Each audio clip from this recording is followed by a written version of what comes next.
Hi, and welcome everyone to today's webinar presentation, How to Develop Mission Critical Applications with PyIMSL and ActivePython.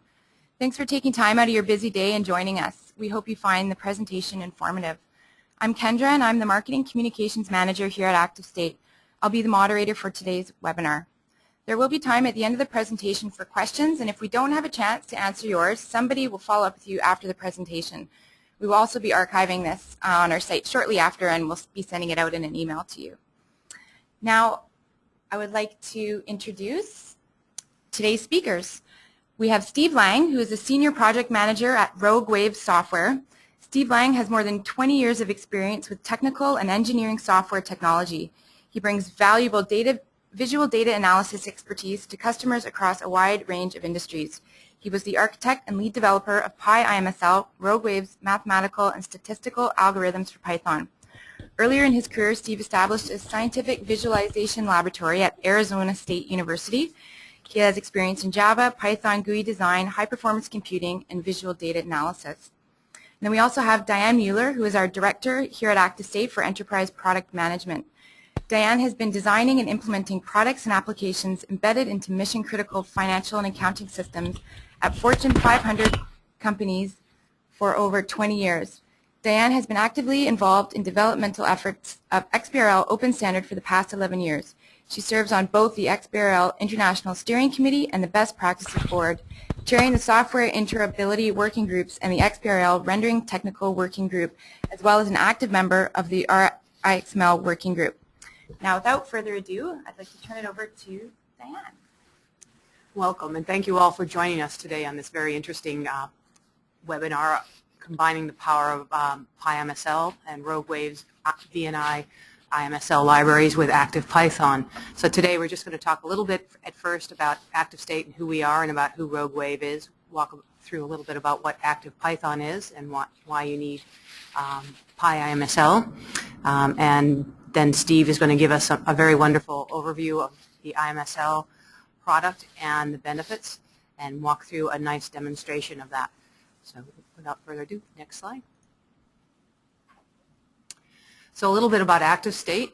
You've probably heard about us if you're a Python developer or a Perl developer or a Tickle developer.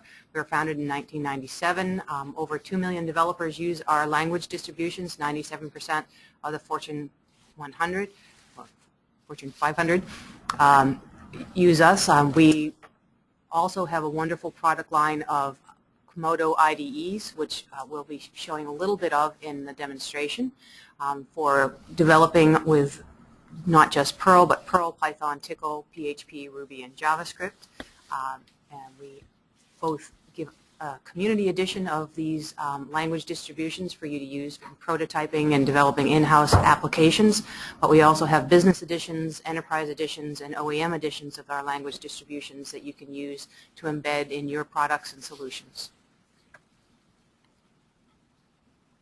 So one of the key things about ActiveState in our product lines is really, and I think it's key here in today's presentation too, is that regardless of where you're prototyping your applications, whether you do them on your Windows desktop or your Mac or on a Linux box, when you go to deploy, the languages that you develop with and the packages that you use, we build the distributions for over 6 operating systems, 16 different architectures. And we distribute for both Perl, Tickle, and Python thousands and thousands of packages and modules that can be used in addition to the numerical libraries that you'll hear about today in NumPy and SciPy and Matplotlib. There are thousands of database connectors, patches for all kinds of different tools and architectures and web application development tools that are available for these dynamic languages. A few of our customers today, we'll talk about just a couple of them, specifically focusing on some of the finance folks. We're used, as I said, in much of the Fortune 500 already, but we do have a widespread in both scientific, software development, and the healthcare and life sciences. So we've got a depth and breadth to our support and our technical services that we can offer. So a little bit about ActivePython.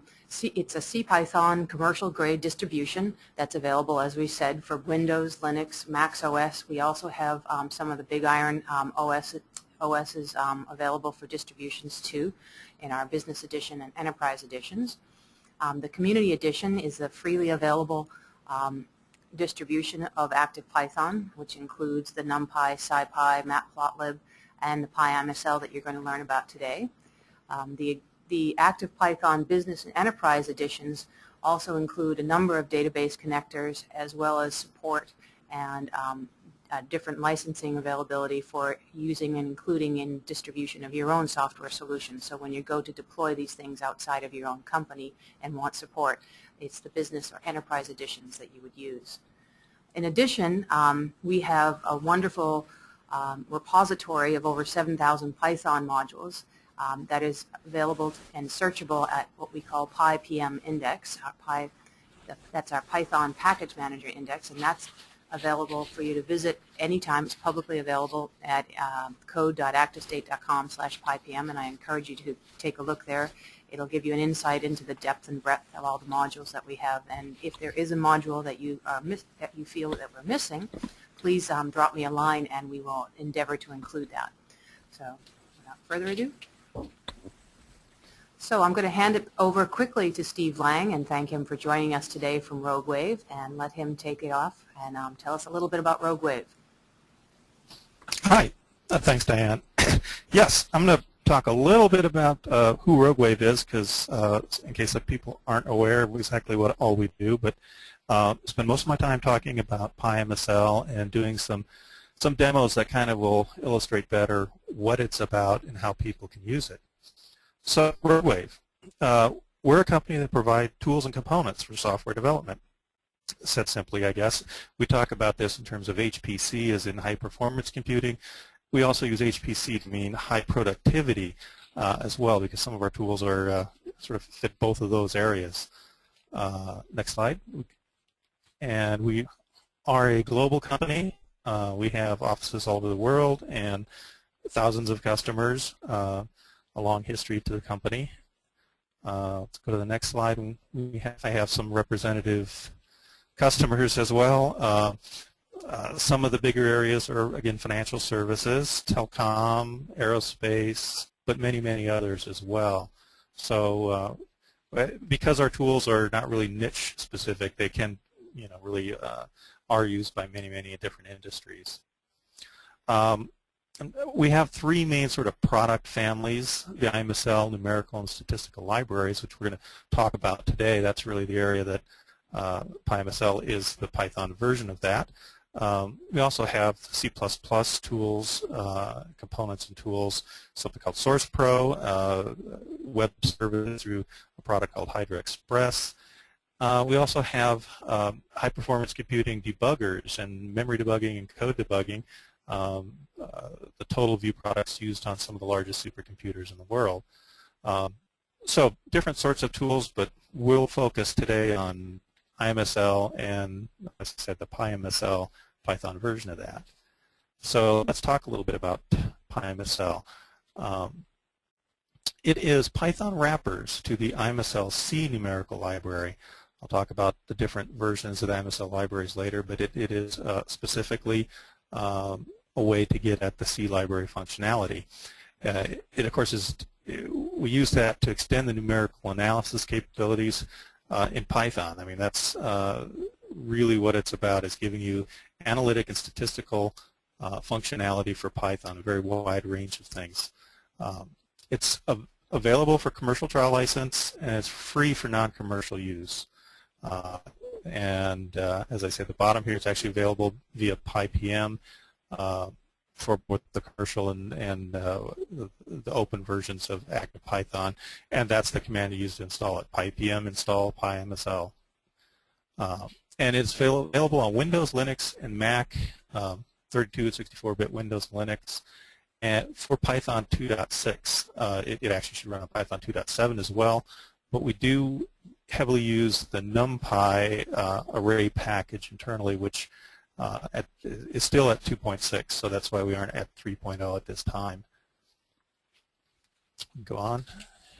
So what kind of analytics are available? This is sort of chapter headings of some of the major areas available in IMSL analytics side of the library, we have online functional catalogs that have lots more details, but the safe thing to say is it's a very, very wide range of analytic functionality, some of the widest available through any library. The next slide shows our statistics, some of the statistics functionality, especially maybe more of interest in business, things like business forecasting, quality insurance, scientific areas as well. Lots of functionality here, some things that aren't, we mentioned neural networks here, but also includes things like genetic algorithms for optimization, naive Bayes classification, some pretty advanced techniques, as well as all the standard sort of statistical forecasting and just sort of statistics that you would expect. So let's look at some of the key industries where IMSL is used. Again, it's a very, very long list, but I talk about a few here, specifically finance and insurance, areas like risk management, portfolio optimization. People will use our libraries in one form or one language or the other to develop in-house custom algorithms and things like portfolio tools that they will use the IMSL libraries as the core analytics for and build their own, add their own value by developing around that. Also, forecasting is a big area to be used there. Some of the statistical forecasting techniques, of course, are used heavily in those industries. Manufacturing, there's lots of use there. Some of the biggest is sort of quality assurance, statistics used for that. Many, many areas in scientific and engineering, different kinds of data analysis, statistics, and optimization. All kinds of routines are used in those areas. Bioinformatics, statistical techniques again. I mentioned here some ISVs. So you have some partners and others who embed the IMSL libraries into their own products. SAP has a Weaver that includes some of the IMSL functionality. Teradata, a data warehousing company, has parts of the stat library available through one of its add-ons. And another company, Encode, has embedded actually the PyIMSL Python library as sort of a scripting analytics inside of their product. So it gives you an idea of some of the places where it's used. Now I'd like to talk a little bit about, because I am a fan of open source tools, but I want to talk a little bit about why we think there are benefits to using commercial algorithms. These are fully supported and tested documented functionality. Our libraries have been around for over 40 years. They started with a Fortran library and has grown across many different languages, and we're constantly adding new functionality to it. But these, have been around and heavily used for a very long period of time. Really, the PyIMSL is the only source for a lot of analytics and statistics in Python. It's the very broadest set of functionality that you can find to make Python a platform for using analytics. Some of the areas that's especially strong, as I mentioned, statistics in general, forecasting, differential equations, neural networks, genetic algorithms, different kinds of classification. There's some areas that are well served by the PyIMSL library. The library itself is all written in C. It's high performance. It's tuned and optimized for each platform that it runs on, and so that's a big plus for a commercial library like this. And it's available, I'll talk a little more about this, it's available in other languages than certainly Python. It's available in, we talked about the C numeric library being underneath PyIMSL, but we also have C#, Java, and Fortran versions of the libraries. And those are available across many, many different platforms, from supercomputers across all the Unix platforms and different versions of operating systems, etc. So a very broad set of native language libraries available. let's look at that a little bit more, because that brings in this notion of what we call prototype to production, sort of the gap in prototype to production. A lot of times people use tools, sort of ad hoc command line tools that Python is very good at, loosely typed dynamic language, very good for prototyping and algorithms or even applications. But if at some point you need to take those, the analytics, and put it into legacy systems or systems where you don't have control over the language or aren't able to actually deploy as Python code, then it becomes very important that you get the same results that you were getting when you were prototyping in Python. We see this a lot because people will come to us looking for libraries in C, Java, C#, whatever, that they need, and they may have done some prototyping using some other, sort of desktop kind of tool, but now they want to put it into production, but they find that the algorithms, there can be differences in the algorithms, and the parameters that you pass to them and the results that you get might be a little different because they're implemented differently, have different features, etc. So this is where having the ability to get the same results in different languages is very important. And PyIMSL and the whole IMSL library line lets you deploy. So very important point, I think. And we'll talk a little. Documentation is really important too. And if anyone that's worked a lot with open source knows that this is very important, especially when you're talking about algorithms and statistics. It's important to have a lot of details about the actual design of the algorithms, the parameters that you pass to them and what they are used for and what they mean. Things like links to academic papers can be important. Example code, very, very valuable. And, across all the IMSL libraries, the documentation is excellent, available in HTML and PDF format, and very valuable to have. And again, another reason why commercial libraries have some important value. So let's talk now specifically, not just about IMSL, but the PyIMSL wrappers and how we develop those.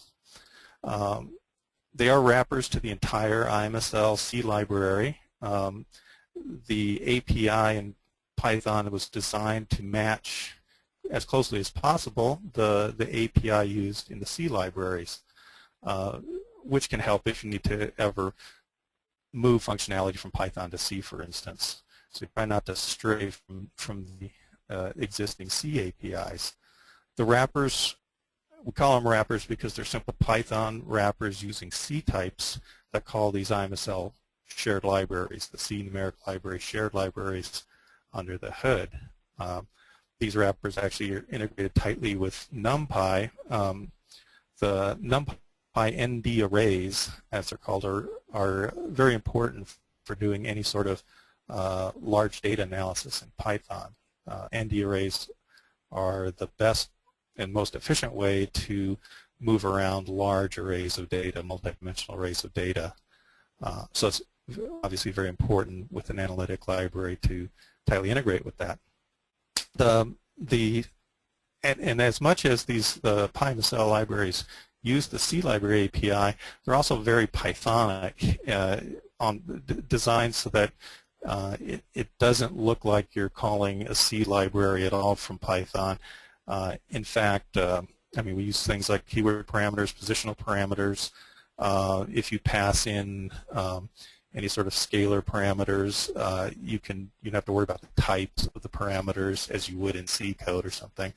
And in fact, one of the important things is if you're moving any kind of arrays around or vectors, you can use anything in Python that looks like an array, which means lists, tuples, or NumPy arrays. All of those can be used sort of interchangeably in the APIs without worrying about being any specific sorts of things. So it makes it very easy to use, and that's actually what we get into the demos here. We're going to take a look at that and see how that's useful. So at that point, let's let's take a look at a little code, because I know I always like to look at the little code as soon as possible to really understand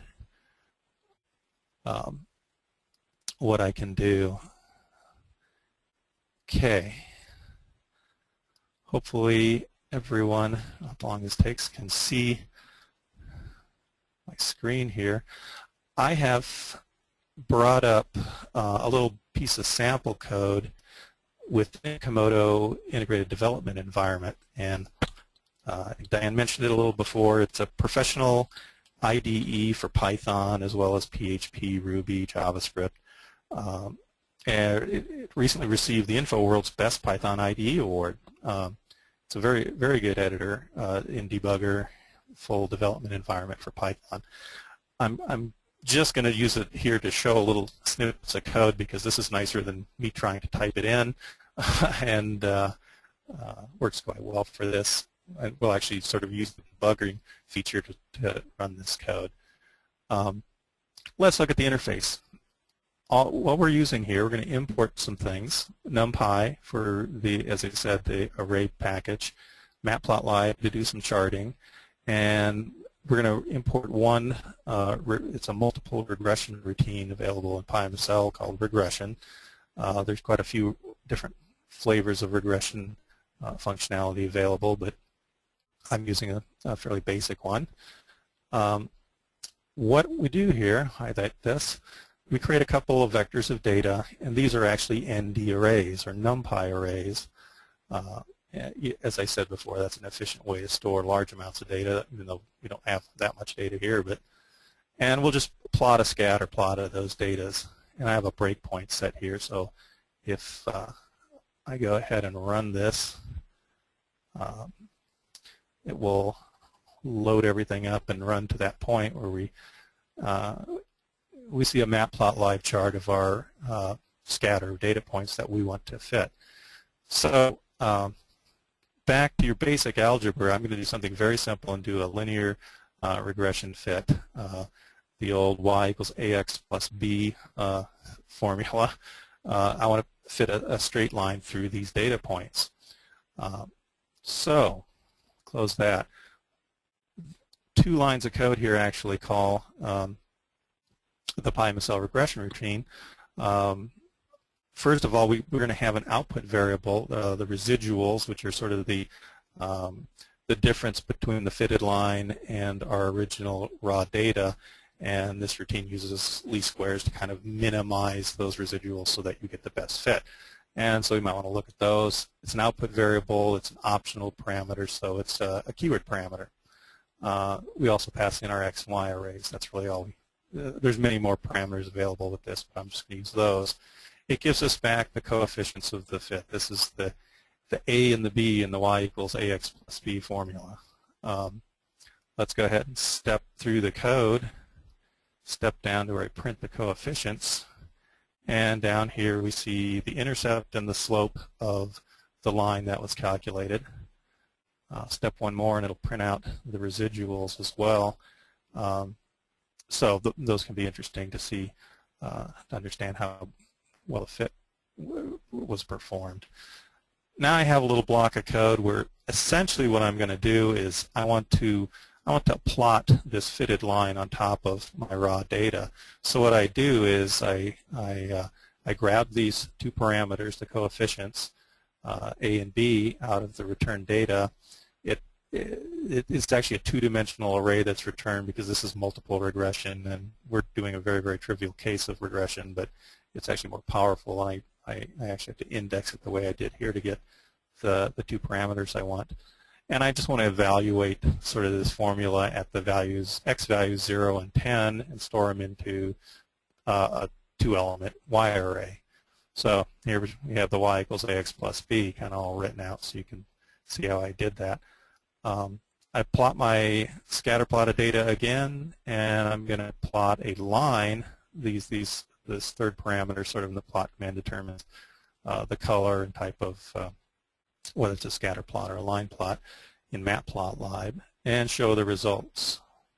So I go ahead and just run, and here we have our plot with our fitted regression line through it.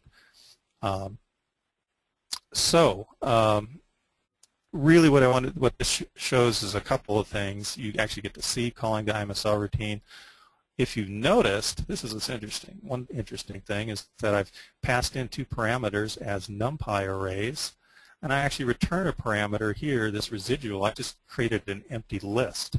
It's not a NumPy array, and that's fine. And I could have switched those around and passed in lists if I wanted to for the X and Y. In fact, if I actually I can create a NumPy ND array with 2 elements for residuals instead of a list. That's really all I have to do. If I run this again, save it.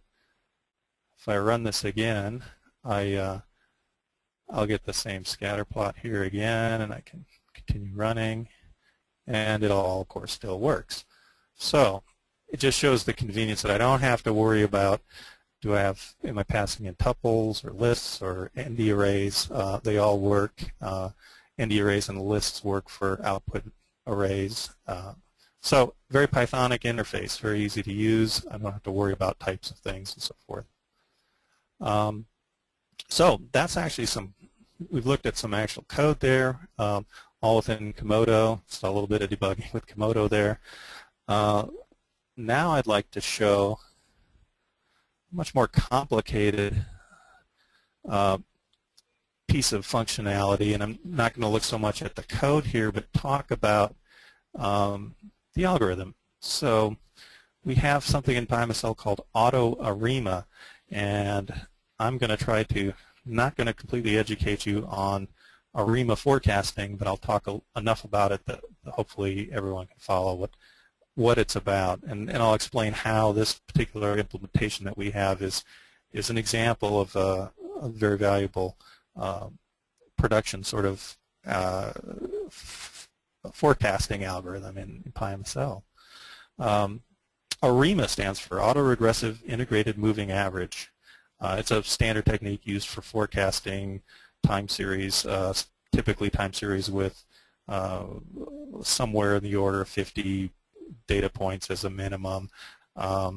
It's a specialization of ARIMA forecasting. ARIMA forecasting is for stationary time series, and this autoregressive integrated moving averages are for non-stationary time series. We'll see a little bit more of that later. Both of those are supported in PyIMSL. This is also sometimes called Box-Jenkins, if you've heard that term before. What's really what ARIMA forecasting is about is you select values for 4 parameters, in this case an autoregressive parameter P, a moving average parameter Q, a differencing parameter D, and a seasonality adjustment parameter S. So it's 4 integers, and typically if you're a PhD statistician, you will create different plots and different kinds of analysis to try and estimate the best values to plug in for those 4 values to get the best possible forecast. What we see here, let me just actually go ahead and do a little longer forecast here. We see such a forecast here. I'll explain the plot line here in just a second, but what the AutoARIMA does is actually choose those parameters for you by, in various ways, searching through the space of possible solutions so that you don't have to have a PhD statistician standing there trying to analyze the data. I'll pop something up real quick just to sort of explain. If you were a statistician, oftentimes you look at charts like these showing the autocorrelation functions and partial autocorrelation functions, and that can help you determine what values to use for designing the forecasting model. What AutoARIMA does is it actually chooses those parameters for you, so you don't really need to look at those kinds of charts. It can do it automatically. What we see here, and we'll see a number of plots, I'll explain what we see. A time series in black, our original data. This is Canadian lynx trapping. It's an old historical data set, and it has a sort of pattern to it. It's a good data set and maybe typical of a lot of data sets that you might see in different areas. But in black, we see the original time series all the way through. We actually sort of pull out the last 20 values and create a forecast, which we can overlay and compare with what the actual data would have been. So in blue, we see the forecast, and the confidence sort of band around that is shaded. So that we have created a forecast using AutoRegressive, and it has chosen parameters for us. There's two things I'll stop and talk about here, because this is where we sort of add some extra value to this.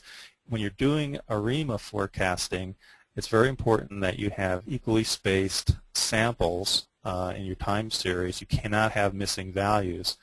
So we have sort of a pre-processing routine that can remove the missing, or actually interpolate or impute any missing data using a number of different algorithms. There's medians, cubic splines, and even some autoregressive based interpolations that it can use. This data set didn't have any missing data, so that didn't come into play. But it's very important if you have sort of unclean raw data that needs that processing. A second piece of functionality that we, another automatic sort of extra pre-processing that can go on is outlier. And I'll turn on remove outliers and hit fit again. What we see now is separate from the ARIMA forecasting. There's an algorithm that identifies and classifies outliers and then removes their effect from the data. So what that means is it doesn't just sort of treat the outliers as missing data or anything like that. It actually can change the data points before and after the outlier to remove the effects of it based on the type of outlier it is. So what we see here, there's a lot of things being plotted now. The green line, which now deviates from the original black line, is what we call the outlier-free series. So where the red points were, those are outliers, and it has changed the data to remove the effects of them. And now in the forecast at the end of this line, in red we see the outlier-free forecast, which actually, compared to the black line behind it, is a little closer fit than we had got before. Let's look real quick. There's a lot of information here, but I just really want to show you that we found 4 different outliers, and here we have the year and the type of outlier. I'll go into depth on all that, but there's actually 5 different types of outliers that it can classify and handle differently to remove it. So that's a very important thing. And we start to see this functionality where rather than the statistician, a lot of this pre-processing, outlier removal, model selection can all happen automatically. Actually, and all along here I was doing a simple autoregressive fit, autoregressive model, not the full ARIMA model. And I'll show you real quick in this other one piece of information down here. We see these parameters I talked about, the PQSD that it selected, and we see this AIC value. So this is actually when this is a parameter or a goodness of fit for this model that's behind this auto selection of the model. It's called Akaike's information criteria, AIC. There actually are a couple other criteria that can be used. And what this AutoRegressive does is it tries to minimize the value of the AIC and find the best parameters to get the lowest AIC. Here we got 132. If I rerun this with a full ARIMA model, instead of just the autoregressive part of it,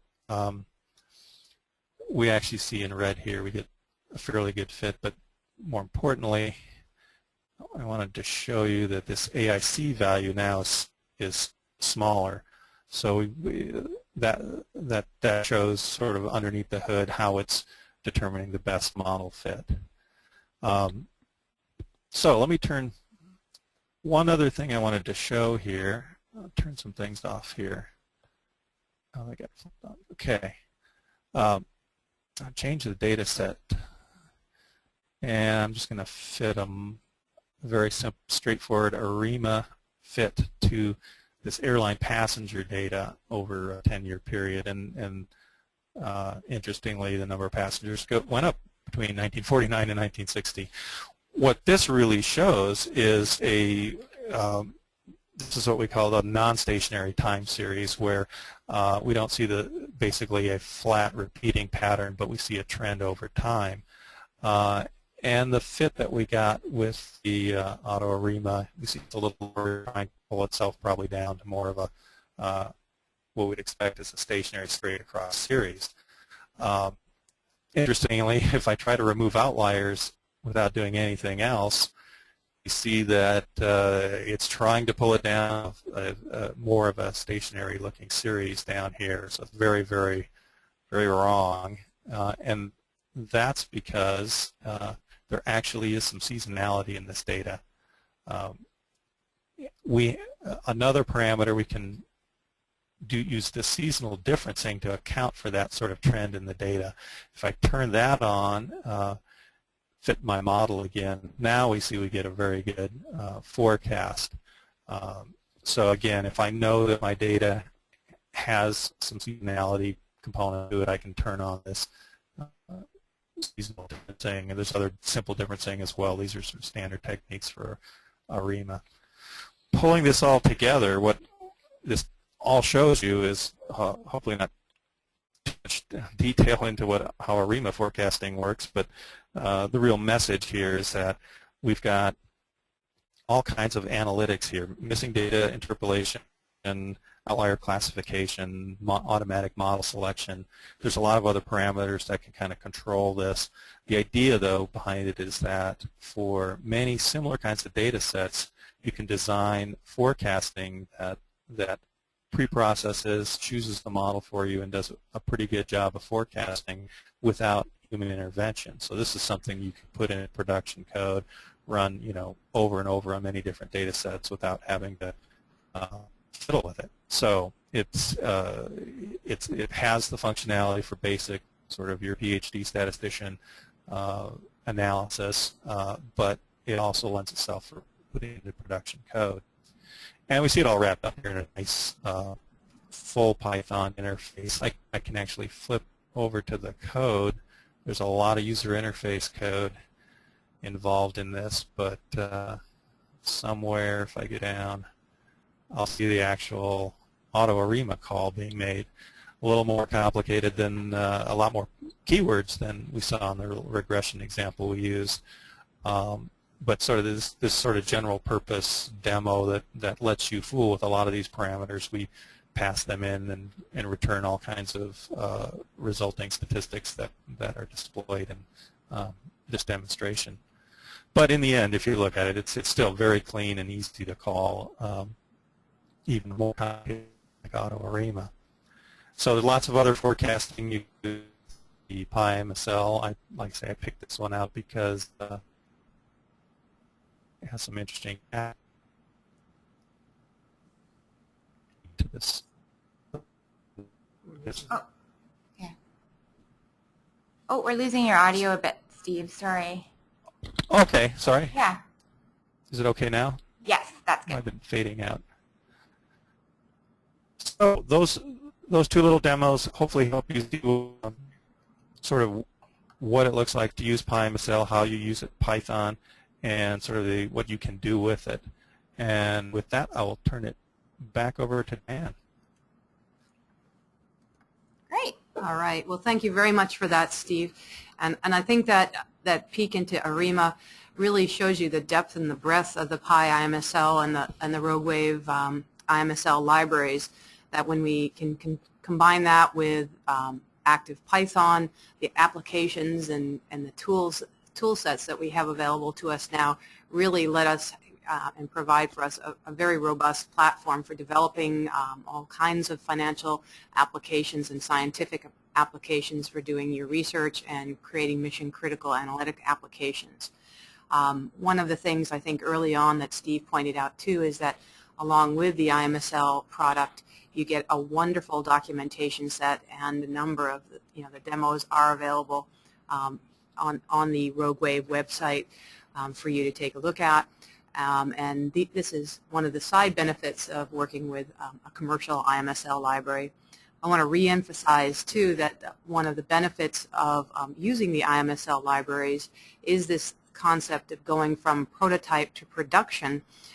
If you build it in your Python IDE on your Mac or on your Windows desktops, and you want to move that into production, you can be assured that if you're using the same libraries on your desktop as you are in your deployment platforms, that the algorithms are going to work the same way. So rather than switching your sets of libraries depending on what your platform is, you can now use these across multiple platforms. So this is really one of the keys to why we've been very happy to include the PyIMSL in our distribution and to have this partnership with Roguewave and the 90-day free trial of the IMSL libraries included in the ActivePython Community Edition, which is our free edition of ActivePython, because we really want to support this community and these types of applications being developed with our partners and for our entire community and our customer base. So with that, I'd like to open it up to questions if you have any. And let's take those now. Okay, we've got one coming in. It says, Steve mentioned NumPy, matplotlib to run this. Are these also available with ActivePython Community Edition or Business Edition? I think the answer is yes, they are, and Diane can confirm that. Yeah. So the NumPy, SciPy, Matplotlib, and PyIMSL packages are all freely available in the CE download. The latest versions of these are available. NumPy is 1.5.1, I believe. It's the latest release of that. We do builds on a regular basis and pull them from the python.org repository and from the multiple project sites where they are to give you the most thorough and complete distribution of Python builds that you need. And we also keep those historical versions available as well. So if you need an older version, maybe not a 3.1 Python or a 2.5, or give us a call. We can make sure that you have what you need for your production environments. And just to confirm, someone wants to confirm that is PyIMSL free to use with ActivePython. Free must be the optimal word today. Yeah. And yes, the PyIMSL is the wrapper around the IMSL libraries. The commercial piece of this is the actual C libraries that are wrapped in Python. So the PyIMSL wrapper is freely available, and there is a 90-day free trial with that. And well, actually, I should add, for non-commercial use, you can install and use both the PyIMSL wrappers, which actually includes the CNL functionality underneath it. That's all included and freely available for non-commercial use and 90-day trial for commercial evaluation. Okay, well, I think that's all the questions we've got. If you think of anything, please email us. Both contact information are up here for Steve and Diane. Next steps, check out PyPM Index and get using the PyIMSL libraries, and also just to learn more about Roguewave's IMSL libraries, there's a link there for you as well. Thank you so much for taking the time today to come and listen to this presentation. This will be emailed out to you shortly with the on-demand version, and enjoy the rest of your day. Thanks.